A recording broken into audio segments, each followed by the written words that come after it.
दोस्तों एक बार फिर से स्वागत है आपका भारतीय इतिहास के सीरीज के इस नए वीडियो में, जिसमें हम कवर कर रहे हैं 712 ईस्वी से लेकर भारत की आजादी तक के इतिहास को। इस सीरीज में अभी तक हमने 1290 एडी यानी गुलाम वंश तक के इतिहास को ऑलरेडी कवर कर लिया है। अगर आपने वो वीडियो नहीं देखा तो लिंक डिस्क्रिप्शन बॉक्स में है, आप जाकर जरूर देखिए। इस वीडियो में हम कवर करेंगे 1290 ईस्वी से लेकर 1320 तक के इतिहास को, यानी कंप्लीट खिलजी डायनेस्टी, और डिटेल में जानेंगे इस वंश के हर एक शासक के बारे में। तो आइए शुरू करते हैं वीडियो।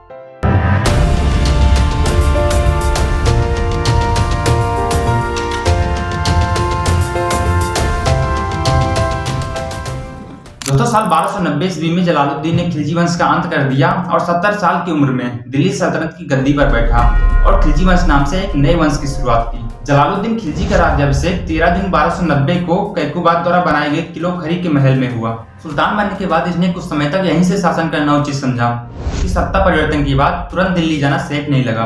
कुछ समय बाद दिल्ली की कोतवाल और कुछ अमीरों द्वारा इन्वाइट किए जाने पर वो दिल्ली पहुंचता है और यहाँ से शासन करना स्टार्ट करता है। सत्ता में आने के बाद उसने सभी तुर्क सरदारों को संतुष्ट करने की पॉलिसी अपनाई और महत्वपूर्ण पदों पर अपने रिलायबल पर्सन्स की नियुक्ति की। उसने अपने भतीजे अलाउद्दीन खिलजी, जिसका एक नाम अली गुरसास भी है, उसे अमीर तुजुक का पद देकर अपनी पुत्री का विवाह उससे कर दिया। इसके साथ ही उसने बलबन के भतीजे मलिक छज्जू को कड़ा मानिकपुर का सूबेदार बनाया। और अब क्योंकि जलालुद्दीन खिलजी 70 साल से ज्यादा उम्र का हो गया था, इसलिए वो अपनी बची हुई लाइफ को पीसफुली स्पेंड करना चाहता था। लेकिन सत्ता में केवल पीसफुल होने से काम नहीं चलता, खास करके उस समय जब हर कोई सुल्तान बनने का सपना देख रहा हो। कुछ ही दिनों बाद मलिक छज्जू ने कड़ा मानिकपुर में सुल्तान के अगेंस्ट विद्रोह कर दिया। उसने सुल्तान मुगीसुद्दीन की उपाधि धारण की, अपने नाम के सिक्के चलवाए और खुतबा भी पढ़वाया। इसके बाद उसने आसपास के लोकल सरदारों और अमीरों को अपने साथ लिया और दिल्ली पर अटैक करने के लिए निकल पड़ा। जैसे ही सुल्तान को यह बात पता चली, वह इससे निपटने के लिए अपने बेटों के साथ निकल पड़ा और बदायूं के निकट मलिक छज्जू को हराकर उसे बंदी बना लिया गया। जब गंदे कपड़ों में उसे बंदी बनाकर सुल्तान के सामने लाया गया तो उसकी हालत को देखकर सुल्तान को उस पर दया आ गई और उसने मलिक छज्जू को उसके अन्य साथियों के साथ रिहा कर दिया।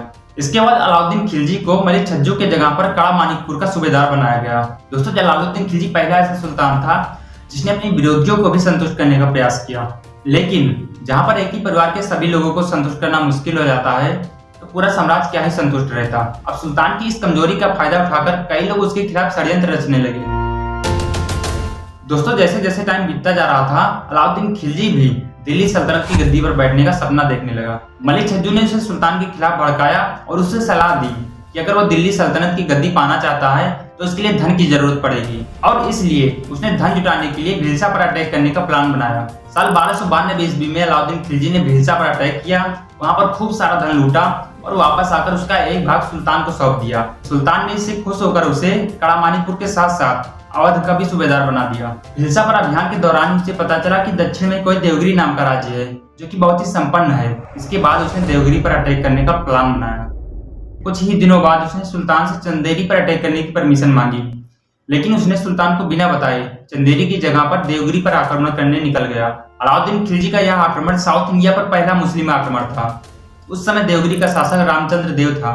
साल 1294 ईस्वी में अलाउद्दीन खिलजी ने रामचंद्र देव को युद्ध में हरा दिया, जिसके बाद रामचंद्र देव ने अपनी एक पुत्री का विवाह अलाउद्दीन खिलजी से कर दिया और अपने एक प्रांत एलिचपुर से प्राप्त वार्षिक आय को अलाउद्दीन खिलजी को भेजने के लिए सहमत हो गया। इसके बाद अलाउद्दीन खिलजी बहुत सारी संपत्ति लेकर वापस लौट आया। जब सुल्तान को इस गुप्त अभियान का पता चला तो उसे उम्मीद थी कि अलाउद्दीन खिलजी उसका हिस्सा भिजवाएगा, लेकिन अलाउद्दीन खिलजी ने ऐसा नहीं किया, जिससे कि सुल्तान गुस्सा हो गया। लेकिन अलाउद्दीन खिलजी ने सुल्तान की उदारता का फायदा उठाया और उनसे क्षमा मांगने के बहाने उन्हें कड़ा मानिकपुर बुलाया और धोखे से उनकी हत्या कर दी। और इसके बाद 1296 ईस्वी में ही उसने खुद को दिल्ली का सुल्तान घोषित कर लिया।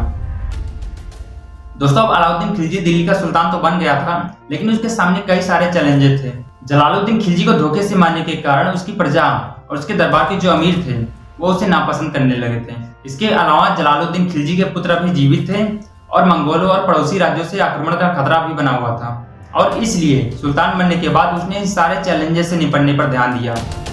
अलाउद्दीन खिलजी के शासनकाल में कई सारे विद्रोह हुए, इसको उसने सफलतापूर्वक खत्म किया। इन सारी चीजों से निपटने के लिए सुल्तान ने सबसे पहले अमीरों और अन्य रिच पर्सन की संपत्ति, उपहार, पेंशन आदि वापस ले ली और उनसे अधिक टैक्स लेना शुरू किया। इसके अलावा गुप्तचर विभाग का गठन किया, जिससे राज्य में होने वाली सारी गतिविधियों की जानकारी सुल्तान को मिलती रहे। इसके अलावा सुल्तान ने शराब, भांग, जुआ इन सभी पर बैन लगा दिया। इन सारे तरीकों से अलाउद्दीन खिलजी ने काफी हद तक इन विद्रोह से छुटकारा पाया और अपनी स्थिति को और मजबूत बनाया।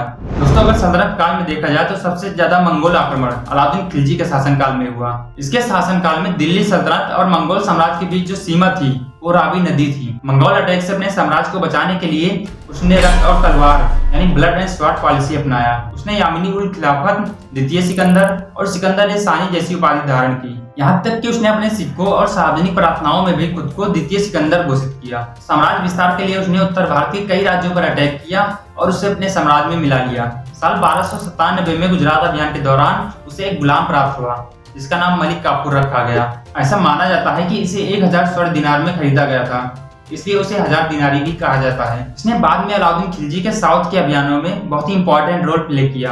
कुछ दिनों बाद देवगिरी से टैक्स आना बंद हो गया, जिस पर मलिक काफूर ने आक्रमण करके रामचंद्र देव को बंदी बना लिया और उसे सुल्तान के सामने पेश किया। सुल्तान ने रामचंद्र देव के साथ बहुत ही सम्मान पूर्वक व्यवहार किया।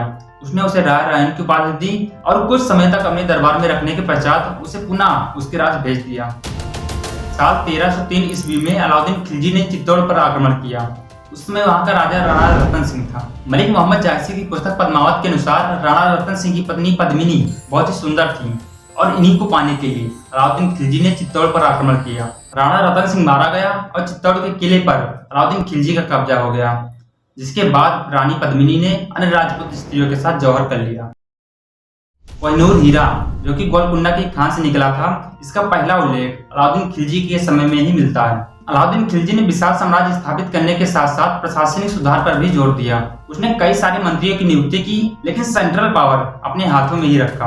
अलाउद्दीन खिलजी ने 4 प्रमुख विभागों की सहायता से अपने प्रशासनिक कार्य को एग्जीक्यूट किया। दीवाने विजारत, वित्त विभाग, दीवाने आरिज, सैनिक विभाग, दीवाने इंसा, आदेशों और डॉक्यूमेंट तैयार करने वाला विभाग, दीवाने रसालत, विदेश विभाग। इसके अलावा अलाउद्दीन खिलजी ने बाजार पर नियंत्रण के लिए दीवाने रियासत नाम से एक अलग विभाग की स्थापना की। इसके शासनकाल में पुलिस विभाग के प्रमुख को कोतवाल और गुप्तचर विभाग के प्रमुख को बरीद ए मुवालिक कहा जाता था। अलाउद्दीन खिलजी ने ही सबसे पहले सेंट्रल आर्मी का गठन किया। 10,000 सैनिक की टुकड़ियों को तुमन, तो वहीं 1 घोड़े वाले सैनिकों को 1 अस्पा और 2 घोड़े वाले सैनिकों को 2 अस्पा कहा जाता था। युद्ध के समय सैनिक अपने स्थान पर किसी दूसरे को न भेजें, इसके लिए उहलिया लिखने और घोड़ों को दागने की प्रथा की शुरुआत की गई। सैनिकों को नगद वेतन देने की प्रथा शुरू करने वाला पहला सुल्तान अलाउद्दीन खिलजी ही था। बाजार व्यवस्था में सुधार किया, जिससे सैनिकों को कम मूल्य में वस्तुएं प्राप्त हो सके। अलाउद्दीन खिलजी की बाजार व्यवस्था के बारे में डिटेल इन्फॉर्मेशन तारीख फिरोजशाही में मिलती है। उसने भूमि की पैमाइश कराई और उसी के आधार पर टैक्स डिसाइड किया। राजस्व कर प्रणाली को सुधारने के लिए दीवाने मुस्तकराज की स्थापना की। खूत, चौधरी और मुकद्दम, जो कि पैतृक आधार पर लगान वसूल करने के अधिकारी थे, उनसे अधिकार छीन लिया गया। अलाउद्दीन खिलजी के शासनकाल में भू राजस्व, जिसे कि खराज भी कहा जाता है, इसकी दर सबसे ज्यादा थी, जो कि उपज का 50% थी। इसने घड़ी और चरी नाम से 2 नए टैक्स लगाए, जिसमें घड़ी मकानों पर और चरी दूध देने वाले पशुओं पर लगता था।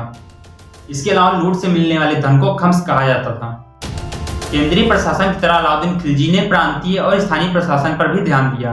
प्रांतों का सर्वोच्च अधिकारी वली या मुक्ता कहलाता था। सार्वजनिक वितरण प्रणाली की शुरुआत भी सबसे पहले इसी के समय हुई। अलाउद्दीन खिलजी ने कुतुब मीनार के पास अलाई दुर्ग, 1000 स्तंभों वाला 3 मंजिला राजभवन, 1000 सितून और दिल्ली में हौजे खास या हौजे अलाई बनवाया।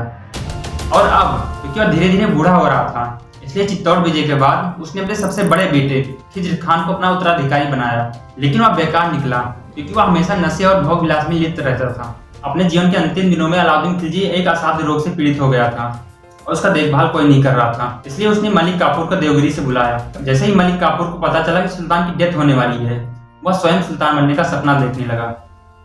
उसने दिल्ली आने के कुछ ही दिनों बाद सुल्तान के बेटे को कैद करवा लिया और जिसने भी इसका विरोध किया उसको मरवा दिया। 4 जनवरी 1316 को अलाउद्दीन खिलजी का निधन हो गया और अब मलिक काफूर ने अलाउद्दीन के अल्पवयस्क पुत्र सिहाबुद्दीन को गद्दी पर बैठाया और स्वयं उसका संरक्षक बन गया। उसने अलाउद्दीन खिलजी के एक और पुत्र मुबारक खान को बंदी बनाकर रखा था, जिसको अंधा करने के लिए उसने अलाउद्दीन खिलजी के बॉडी गार्ड्स को भेजा। लेकिन मुबारक खान ने सैनिकों को उनके कर्तव्यों के प्रति मोटिवेट किया और उन्हें कुछ धन देकर अपनी ओर मिला लिया। इन्हीं सैनिकों ने उसी रात जाकर मलिक काफूर की हत्या कर दी और अब दिल्ली के अमीरों ने मुबारक खान को सिहाबुद्दीन का संरक्षक घोषित किया। कुछ समय बाद मुबारक खान ने सिहाबुद्दीन को अंधा करवा के ग्वालियर के दुर्ग में डाल दिया और सत्ता पर कब्जा करके कुतुबुद्दीन मुबारक शाह की उपाधि धारण की और 1316 में दिल्ली की गद्दी पर बैठा। वह दिल्ली का पहला ऐसा शासक था जिसने खुद को खलीफा घोषित किया। वह बहुत ड्रिंक करता था और यहाँ तक कि वह महिलाओं के कपड़े पहनकर दरबार में आ जाता था। उसे अपने एक खास मुबारक हसन से बहुत ही ज्यादा लगाव था और उसे खुसरो खान की उपाधि दे रखी थी। लेकिन खुसरो खान के लिए इतना ज्यादा मोह और हद से ज्यादा विश्वास करना उसकी सबसे बड़ी भूल साबित हुई। साल 1320 ईस्वी में खुसरो खान ने मुबारक खिलजी की हत्या करवा दी और इस तरह खिलजी डायनेस्टी का दान ही हो गया। इसके बाद खुसरो खान नासिरुद्दीन खुसरो शाह की उपाधि के साथ दिल्ली की गद्दी पर बैठा। अपने सिंहासन को सुरक्षित रखने के लिए उसने खिलजी वंश के प्रति वफादार सरदारों और अलाउद्दीन के सारे पुत्रों की हत्या करवा दी और अन्य सरदारों को अपने साथ मिला लिया। लेकिन दीपालपुर का गवर्नर और सीमा रक्षक गाजी मलिक तुगलक एकमात्र ऐसा व्यक्ति था जिसने खुसरो शाह के शासन को स्वीकार नहीं किया। 5 सितंबर 1320 को इंद्रप्रस्थ के निकट गाजी मलिक और नासिरुद्दीन की सेना के बीच मुकाबला हुआ, जिसमें नासिरुद्दीन हार गया और उसकी हत्या कर दी गई। 8 सितंबर 1320 को गयासुद्दीन तुगलक नाम से दिल्ली के सिंहासन पर बैठा और तुगलक वंश नाम के एक नए वंश की स्थापना की।